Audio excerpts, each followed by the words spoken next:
This week on News 3 at 6, we're getting to know the candidates that want to represent the Brazos Valley in Austin. We're speaking with the candidates that want to represent House District 17. That position is held by incumbent Stan Gerdez. The opponent is Tom Glass. We heard from Gerdez on Monday. Today, we are joined by Tom Glass. Thank you so much for being here today. Good to be here. We wanted to start off, briefly tell us a little bit more about yourself. Well, I'm a fifth-generation Texan. I grew up in Odessa, Texas with a bunch of roughneck sons. Went to Texas A&M, got a chemical engineering degree, and then worked in the oil patch a lot. I went to Harvard and got an MBA after that, and then came back and worked in the oil patch some more in Houston. After that, I got laid off, went to work in the PC industry when it was new, and then got on with Exxon to do PCs and computers. And I spent a 27-year career there. They paid for me to go to law school while I was doing that, and that's been very helpful as I do my legislative stuff. I've been retired from Exxon 10 years, been going to the Capitol. I am a father of two, a grandfather of a wonderful granddaughter who's 5 years old in the light of our life. And the reason I'm running is because I want to make sure she grows up in a free country. Well, tell us more about why you're running and what you're hoping to accomplish in this position. Okay, because I want my granddaughter to grow up in a free country, I think I know better in this race what time it is in America and Texas. And the time is very dangerous and uncertain. And we have an occupied DC that is trying to take everything Texans hold dear. And when you're in a situation like that, your next line of defense is Texas government. But the weak link in us standing up to all the things the feds want to do to us, including our border, is the Texas House. The Speaker of the Texas House killed our two most important border bills this last time around. He killed stopping communist Chinese from owning land in Texas. There are all sorts of things that he and the men who control him are stopping us from doing what's necessary to control Texas.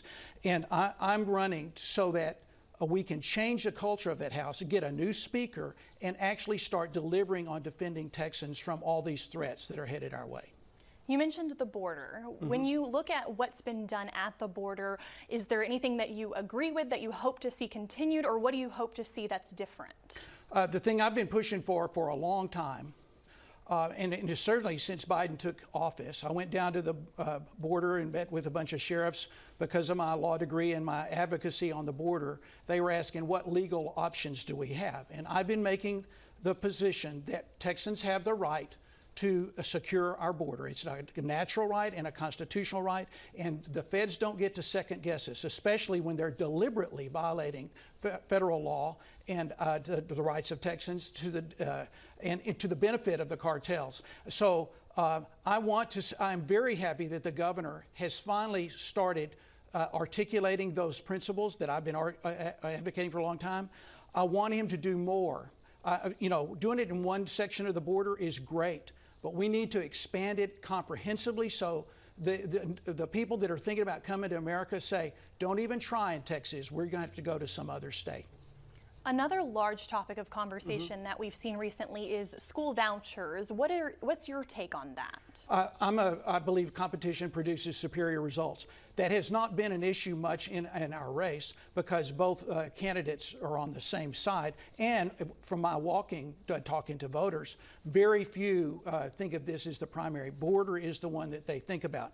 I will say that my opponent flipped from being in favor or opposed to school choice, and it went to being in favor, and that's how he got the governor's endorsement. When we're talking about our schools, another topic of conversation has been school safety, but also funding that is required to meet those safety standards. What's your message for schools who say that they need more funding to meet those safety standards? Well, I will support more funding for school safety. I also believe that every responsible adult should be able to carry in schools to add to whatever security we provide. Before we wrap up, is there anywhere that people can find more information about you, a website, social media? Where can people learn more? Yes, tomglass.org. One thing I need to make sure people know, my opponent voted to impeach Ken Paxton, our most effective border security champion. That is the issue when people hear it in this district. That is flipping people and saying, I'm not voting for the incumbent again. They're going to vote for Tom Glass. Sir, thank you so much Thank for you. your time. And as we head to break, here's a live eye look outside. We'll be right back after